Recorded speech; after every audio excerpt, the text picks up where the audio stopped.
വീട്ടിൽ ഒരു മണി അരിയില്ല. ഇനി കടം ചോദിക്കാൻ ഒരാളും ബാക്കിയില്ല.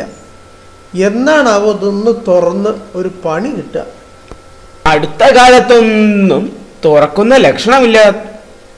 കറണ്ട് കൊണ്ടുവരാൻ കോറിഡോർ കിട്ടിയില്ലത്രേ.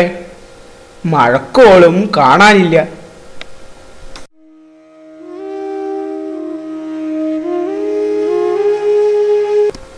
ഇല്ലാത്ത കാശുണ്ടാക്കി വിളവിറക്കിയതാ.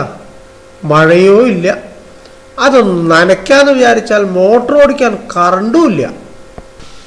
ഓരോ ദിവസവും എൻ്റെ എത്ര ഊർജമാണ് പാഴാകുന്നത്. ഈ മനുഷ്യർക്ക് എന്നെ ഒന്ന് പ്രയോജനപ്പെടുത്തിക്കൂടെ? ഇവരുടെ വൈദ്യുത പ്രതിസന്ധി ഞാൻ പരിഹരിച്ചു കൊടുക്കില്ലേ?